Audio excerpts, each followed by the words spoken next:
บายดีพี่น้องสบายดีเด้อพี่น้องผู้สุขุสุคนสมองสุบอนทีเขาหลบและหักแพงเนาะมือนี้สิมารีวิวของฝากจากศรีสะเกษแล้วก็จากกทมเนาะนี่ก็แม่นหมากข้าวโพดหมากข้าวโพดหวานขอบคุณหลายๆเด้อสำหรับเอื้อยคนงามและใจดีซื้อหมากข้าวโพดมาฝากน้องฝากหนุ่มเนาะก็สิได้ห่อกาบกินเลยหมากข้าวโพดนะสมปรารถนาน้องวีมากเลยห่อกาบแล้วก็ต้มกินปิ่งกินโอ้ยว่ามาเลยอยากไม่ใหญ่มาเบิ่ง ไปกันเนาะสบายดีแม่ใหญ่สบายดี สบายดีนี่ก็มาเบิ่งของฝาก มาเบิ่งของฝากลูกเอาเขาไว้นี่แหละในหนาเฮือนนะมีหลายแนวได้อันนี้ก็แม่นทั้งสีเพิ่นน่ะนี่เพิ่นซื้อให้มาทาสีเฮือนภายในเนาะเดี๋ยวอดใจรอต้องมาพอน้องวิมาใหม่ถึงเบิ่งอีกว่ามีหยังแหน่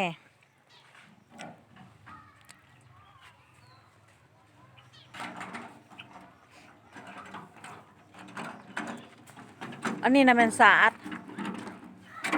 ป้านี่ฝากมาให้น้องวีระดาตอนนี้น้องวีระดายังบ่เห็นถ้าน้องวีระดาเห็นนี่โอ้เราสิดีใจดินดองพุ่นล่ะน่ะทางสีนะพอน้องวีเอาไปไม่ใหญ่คนก็มาเอาสาดไปมันนุ่มน้องวีสินอนกิ้งอ่องล่องอย่างได้สารเลย อันนี้หัวหอมแดงอันนี้ก็ของฝากจากศรีสะเกษเนาะอันนี้เมียนอันนี้หมากสีดาคือหมากฝรั่งน้ำใหญ่น่ะกระเทียมน้อยมันเป็นกระเทียมใหญ่เนาะก็มาจากศรีสะเกษอันนี้หมากกระทันหวานมาจากศรีสะเกษเส้นเดียวกันเต็มเลยยังบ่เบิดเถื่อได้อพี่น้องยังมีอีกพอน้องหวีอยู่ไปไหวอยู่นะเพื่อน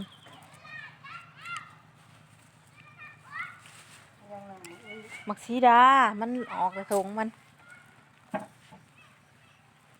พอตอนขึ้นมาได้ดันแบ่งปันน้ำใจให้อายน้องทานเนาะถ่าเอามักซีดาให้เป็นกิน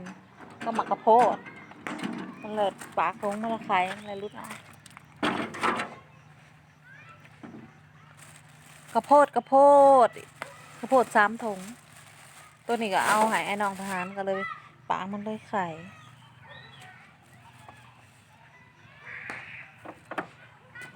กล่องพรมน้อยๆนี่อันนี้ของฝากไม่แล่อันนี้แล้วฝากมาให้กล่องเปล่าตัวนี้ได้ก็แล้วมาใส่อันนี้ซีเมนต์เสื้อผ้าตัวนี้ อันนี้แปรงทาสีเฮือนพร้อมด้ามแบบมันก็ได้มากเลยพร้อมด้ามนะให้ไม่ใหญ่นะถือ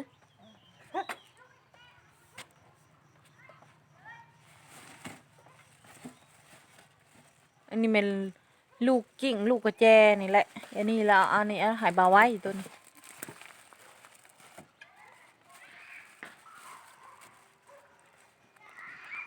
อ้าวกระทง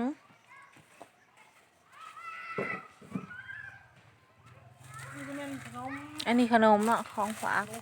อันนี้ก็ป่าจากศรีสะเกษป่านี้เนาะเอาเจ้าคือบอกเอาต้นนี้ไปก่อนเจ้าจังเอาต้นใหม่ลงมาจังสูกต้นใหม่ไป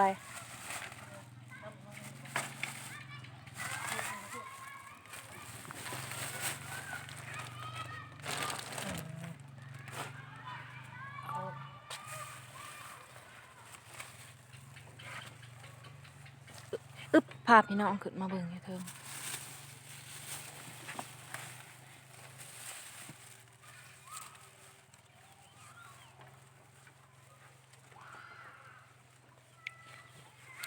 อันนี้แมนกองพ่มเป่าตัวนี้ค่ะเพิ่นให้เอามาใส่อยากใส่หยังก็ได้เพิ่นน่ะอันกระทงที่เราเห็นสีดำๆนี่ค่ะถุงถุงเป่าคือกันเพิ่นเอามาให้ใส่ถาสิแมนเนาะ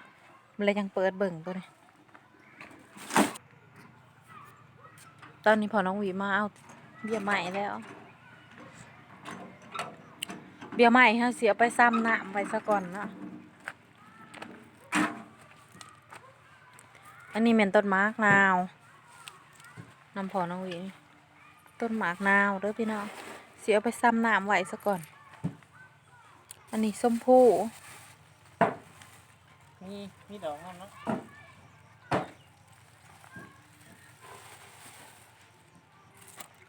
ต้นม่วงกับต้นมีเนาะ2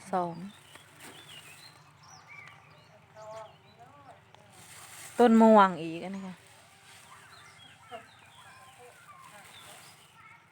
กระโพดนะขึ้นไปสำรวจเบิ่งดูเห็นใบไผ่อันนั้นต้นไผ่มี2ต้นแล้วก็ยังมีต้นหยังว่าระหว่างนะต้นหยังก็ไป ต้นหวาน ผักหวานเนาะอันนี้พอน้องวีใส่รถเข็นไปนี่แล้วสิเอาไปซ้ำน้ำไว้เพื่อให้ซุ่มซื่น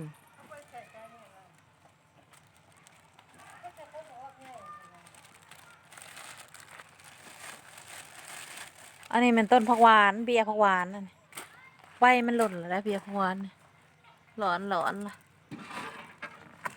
พอน้องวีเอาไปซ้ำแล้วเนาะแล้วเขาจะซื้อได้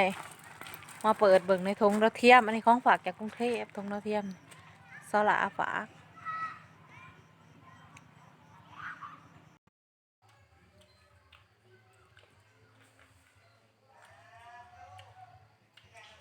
เริ่มกินกับหมดนะ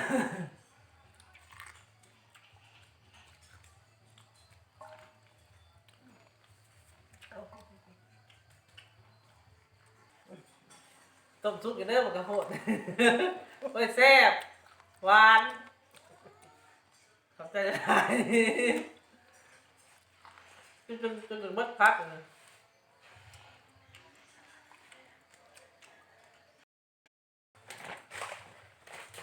ขนมหยักบัดน มี เป็น ก ไง วน สบายดีพี่น้องเบิ่งของผ่านน้องฉลามาจากกรุงเทพมาเด้อไอ้ยังมาโคเรียนกรอบ แซ่บๆไปทางกินต้มมะกะโพด ห่านเมย์ มาเด้อมาเด้อ โคเรียนทอดนะโคเรียนทอดเนี่ยนะต้องโปรดจะออ หมากมี่ มันไม่ยังน่ะ อ่านเบิ่ง โอ้ยนะ มี่ เบิ่งทุเรียนทอดกรอบ นะครับเอามาดูไหม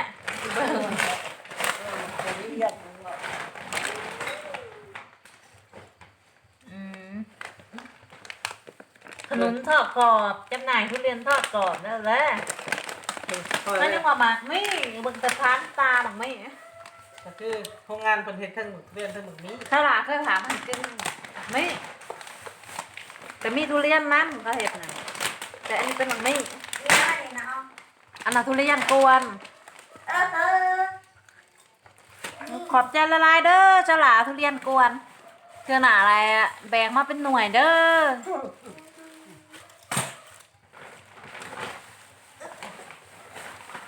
ขึ้นมาหนึ่งฮะ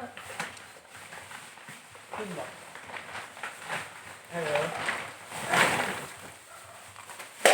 หัว น้องวีหมากหลายๆเด้อปะนี่อันศาสตร์ตัวภาษาอังกฤษนั่นเรามานอนกิ่งไปกิ่งไม้เราอ่านไปอ่านไม้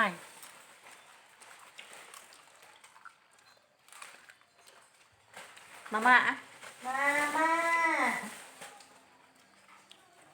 ยังจะไหวยังเซลฟี่วะ ใช้เบาไว้แซ่บเบาๆไว้ แซ่บพี่น้องแซ่บ ใช้กินให้เบิ่งไงลูกกินน้ำหนัก ลูกเพิ่งมันเริ่มพี่น้องแล้วมากิน ขนมหรือว่าเนาะ ขอบใจสลาแน่ของฝาก ไหน ก เด้อ รุง ส เท ลั พ ดเขากระพางมาค้ามให้เจ้าอยู่ น้ำส้ม เขาคันมือแรงมุกเสียดเนี่ยมุกยังอีกมุกเราไม่ครับว่ายังอีกลายเนี่ยขนาดเลย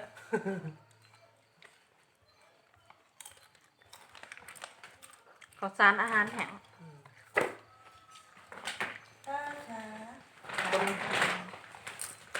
กดไปกับรถหนึ่ง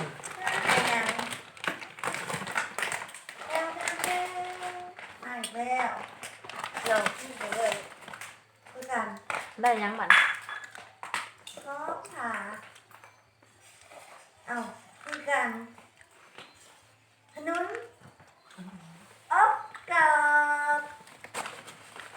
หากว่าเอาทุเรียนทอดกรอบ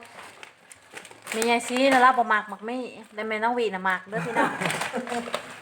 แม่ยังซีเลยประมาณลาบประมาณของนี่แม่ต้องหลีด้วยนะ มักแล้วเนาะมักมี่ แม่ต้องหลีจะมากนี่พี่น้องโอ้ อ่อนก็มักแก่ก็มักทุกแพงมัก ยังอ่อน อ่อนก็เอาไปต้มเนียน แก่จักหน้อยก็แกงกิน อันนี้นะแป้งนัวเดินยังเคยจะหนึ่งซิเบอรี่ ขนม มั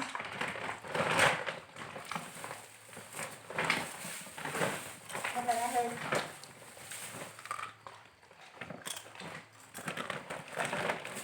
มาแต่ว่า แล้วก็มีเสื้อผ้าซื้อมาให้ลูกให้หลานให้เอื้อยให้น้อง ขอบใจเด้อสละอยู่ดีแมงเด้อสละขอให้มีคนติดตามเจ้าหลายๆเด้อ อย่าลืมเด้อพี่น้อง ตองสาวหล่าตองเว้นวักสาวหล่าเด้อพี่น้องสื่อช่อง YouTube ของน้องสาวหล่าขอไปให้เป็นกำลังใจเราหน่อยเด้อพี่น้องแล้วสู่งานอยู่กรุงเทพทำงานเลี้ยงเด็กน้อย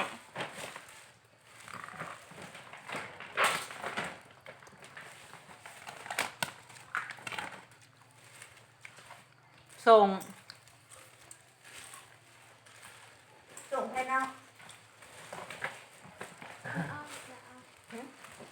มาเขาเปิดร้านนอกมาที่เนี่ย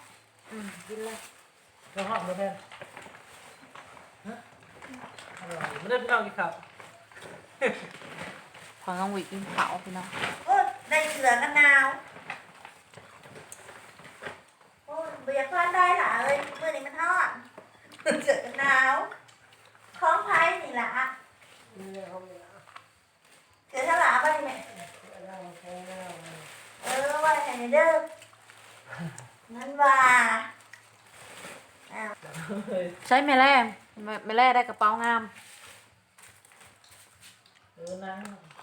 สลาฝากมาใหาย ขอบได้แล้วเท่าไหร่แต่สิ่งสำคัญนะทำไมเอาเงินใช้มาหนึ่งดีได้หลายเลย